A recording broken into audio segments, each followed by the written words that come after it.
You ready? Let's go. 2-minute daily devo for Tuesday, April 18th. I'm in the Contemporary English Version today, and our verse of the day comes from the book of Titus, chapter 2, verses 11 and 12. Here's what it says. God has shown us undeserved grace by coming to save all people. He taught us to give up our wicked ways and our worldly desires and to live decent and honest lives in this world. This verse here from Titus, these two verses from Titus chapter 2 are pretty straightforward about the plan that God has for us and God had for us. We know that way back in Genesis chapter 3, when there was the fall of man, that God had a plan to send Jesus, right? To reunite us and restore a relationship with him.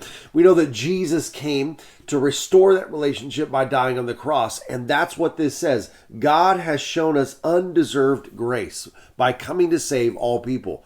That grace, it is undeserved. That's what grace is.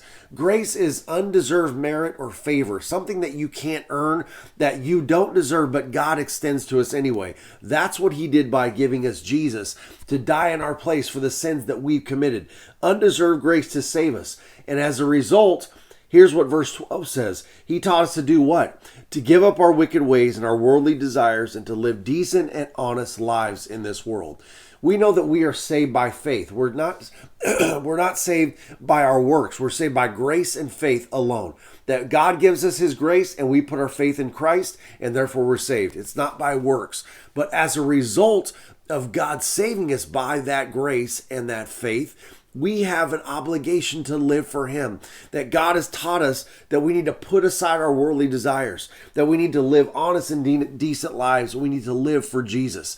Again, we're not saved by our works, but as a result of what God has done for us by sending Jesus on the cross, our response should be that we're so thankful for that grace and that mercy that Jesus showed us by dying for us, that we want to live for him and do what God says to do in his word. This is the call for you and I as followers of Jesus Christ, that out of an outpouring of our love and appreciation for that grace, we want to live these honest and decent lives for him.